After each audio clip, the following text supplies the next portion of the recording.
আহা আকৌ দেৰি হৈছে নহয়।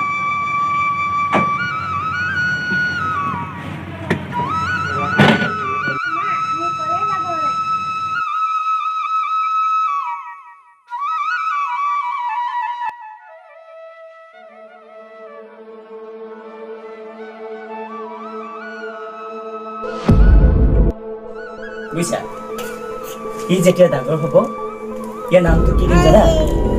ৰাজকোঁৱৰ। কেনেকুৱা হ'ব? বহুত ধুনীয়া নাম, ভালেই হ'ব। আৰু ই আমাক ইমান মৰম কৰিব ডাঙৰ হৈ আমাৰ বুঢ়াকালটো সদায় আমাক হাঁহিৰেই উপচাই তুলিব ন?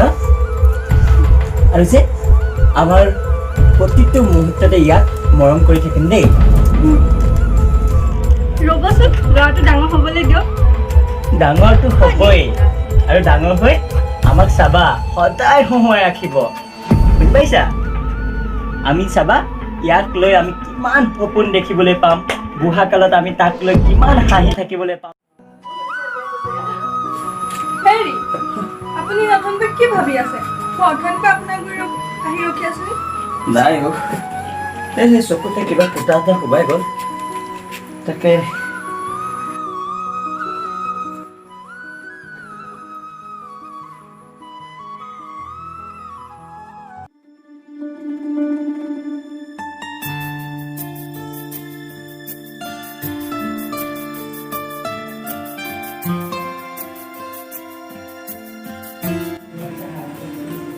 নমস্কাৰ নমস্কাৰ, মোৰ নাম নগেনকাৰ।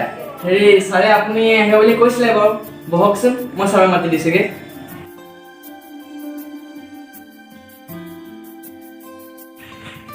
ৰাজকোঁৱৰ বহিছা? তোমাৰ কাৰণে অপেক্ষা কৰি আছিলোঁ মই। ইয়াতে চাইন এটা কৰি দিয়া আৰু বাকী কামবোৰ মই চাই ল'ম বাৰু। মিষ্টাৰ বৰুৱা, মোৰ মানে 2 বজাত এখন মিটিং আছে, তাত এটেণ্ড থাকিবই লাগে।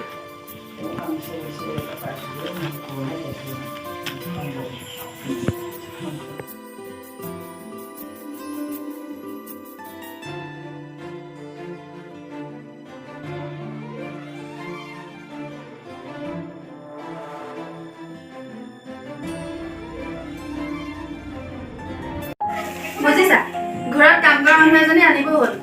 ইমান দূৰ কাম অকলে চম্ভালিব নোৱাৰি নহয়। তোমাৰ মা দেউতাক বৃদ্ধাশ্ৰমত থৈ আহিলো বুলিহে ৰক্ষা, নহ'লে যে উশাহ ল'বলৈকে সময় নাপালো। নহবোৰৰো যে অৱস্থা নাইকিয়া হ'ল। সোনকালে মানুহ এজনী আনিবা কাম কৰা। গম পাইছা, সেই যে মিছেছ চলিহানী যোৱা বুধবাৰে বজাৰত পাইছিলো। ইমান যে দামী শাৰী পিন্ধি আহিছিল আৰু দেখাতো বহুত ধুনীয়া লাগিছিল। আৰু কি জানা, সকলোৱে ঘূৰি ঘূৰি চাইছিলে। আৰু কি জানা, ৰহস্যটো সেই গগৈনীয়েহে ক'লে। তেওঁৰ মাক বাপেকক বৃদ্ধাশ্ৰমত ৰখাৰ পৰা অ'ত ত'ত ঘূৰিব পাৰিছে, নিজ ইচ্ছামতে কৰিব পাৰিছে। মুঠতে স্বাধীন আৰু।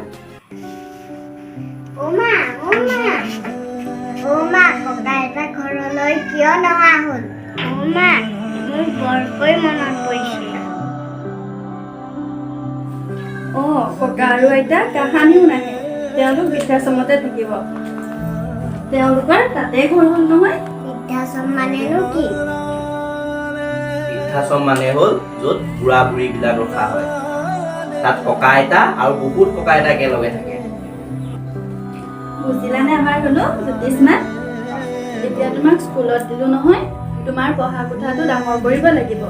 সেইকাৰণে ককা আইতাক বৃদ্ধাশ্ৰমত থৈ আহিলো। তুমি এতিয়া ককা আইতাৰ ৰুমত খেলিবও পাৰিবা, পঢ়িবও পাৰিবা। পঢ়ি শুনি ডাঙৰ মানুহ হ'ব লাগিব নহয়। মই বৰ ডাঙৰ মানুহ হ'ম। মই পাপাতকৈও ডাঙৰ মানুহ হ'ম। পাপা, যেতিয়া তোমালোক বুঢ়া বুঢ়ী হ'বা, তেতিয়া ময়ো তেতিয়া ডাঙৰ মানুহ হ'ম। বৰ বেয়া কাম কৰিব দে। জ্যোতিষ মানে ককা আইতাকৰ মৰমবোৰ পাহৰিব পৰা নাই। ইমান সৰুৰ পৰাই মোক ডাঙৰ দীঘল কৰিলে, কিন্তু মই মোৰ মা দেউতাৰ মৰম পাহৰি গলো। নাই, কাইলৈ মা দেউতাক লৈ দিম, তুমি যিয়ে নোকোৱা। কাইলৈ মুঠতে মা দেউতাক লৈ দিম ঘৰলৈ। এৰা, আমি বৰ ডাঙৰ ভুল কৰিলো। আজি আমাৰ ল'ৰাই আমাৰ চকু খোল খুৱালে। ইমান দিনে তাক ককা আইতাকৰ মৰমৰ পৰা বঞ্চিত কৰি ৰাখিলো। সঁচাই আজি আমি বৰ অনুতপ্ত। নাই, মই আৰু 1 মিনিট সময় ৰৈ থাকিব নোৱাৰো। নাই নাই মা পাপাক মই এতিয়াই লৈ আহিমগৈ ৰ'বাচোন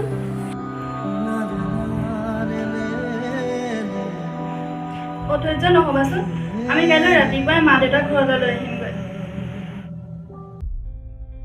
নমস্কাৰ মোৰ নাম শ্ৰী আদিত্য ভৰালী নমস্কাৰ মোৰ নাম শ্ৰীমতী নমিতা হাজৰিকা নমস্কাৰ মোৰ নাম শ্ৰীমতী বিস্মিতা দত্ত নমস্কাৰ মোৰ নাম শ্ৰী জ্ঞানমন্তী নমস্কাৰ মোৰ নাম শ্ৰীৰঞ্জন বৰা নমস্কাৰ মোৰ নাম ৰাজ গগৈ এজে এণ্টাৰটেইনমেণ্ট পৰিয়ালবৰ্গৰ পৰা আমি আপোনালোকক স্বাগতম জনাইছোঁ আৰু আজি আমি জয়সিং ইংগিৰ ৰচনাৰে জ্যোতিষ্মানৰ বাতৰি নামৰ এখন ছুটিছবি আপোনালোকলৈ আগবঢ়াইছোঁ এই ছুটিছবিখনৰ দ্বাৰা আমি ইয়াকে বুজাব বিচাৰিছোঁ যে মাক বাপেকৰ সপোন থাকে যে নিজৰ সন্তানক জন্ম দিয়াৰ পাছত সিহঁতৰ বুঢ়া কালটো মাক বাপেকে নিজৰ নাতিনী বোৱাৰীয়েকৰ লগত কটাব বিচাৰে কিন্তু আজিকালি ল'ৰা ছোৱালীয়ে কি কৰে নিজৰ মাক বাপেকক বুঢ়া হ'লেই যেতিয়া মাক বাপেকে একো কৰিব নোৱাৰা হ'ব কাম বন কৰিব নোৱাৰা হ'ব তেতিয়া বৃদ্ধাশ্ৰমত ৰখা কথা চিন্তা কৰে আৰু যেতিয়া ল'ৰা ছোৱালী সৰু হৈ থাকে তেতিয়া মাক বাপেকেতো সিহঁতৰ কাপোৰ কাঢ়ি পৰা ধোৱা মেলা পৰা ধৰি খোৱা বোৱালৈকেতো গোটেইখিনি কাম কৰিব পাৰে কিন্তু বুঢ়া কালত নিজৰ পিতেকে আৰু বোৱাৰীকে কিয় নোৱাৰে মাক বাপেকক খুৱাব কিয় পঠিয়াই দিয়ে বৃদ্ধাশ্ৰমলৈ তাকে আপোনালোকক এই ছবিখনৰ দ্বাৰা দেখুৱাব বিচাৰিলোঁ গতিকে মোৰ নিচিনা যুৱকসকলক মই জনাম যে আপোনালোকে তেনেকুৱা কাম কেতিয়াও নকৰিব কেতিয়াও নিজৰ মা আৰু দেউতাক এনেকৈ অকলশৰীয়া নকৰিব আপোনালোকৰ লগত সদায় ৰাখক আমাৰ চেনেলটোৰ নাম হৈছে এজে এণ্টাৰটেইনমেণ্ট গতিকে আপোনালোকে লাইক কৰিবলৈ নাপাহৰিব কমেণ্ট কৰিবলৈ নাপাহৰিব ছাবস্ক্ৰাইব কৰিবলৈ নাপাহৰিব লগতে কাষতে থকা ঘণ্টা টিভিৰ বজাবলৈ কেতিয়াও নাপাহৰিব আৰু লগতে ভিডিঅ'টো চাই কেনেকুৱা পালে এই তলৰ কমেণ্ট বক্সত জনাবলৈ নাপাহৰিব Da da da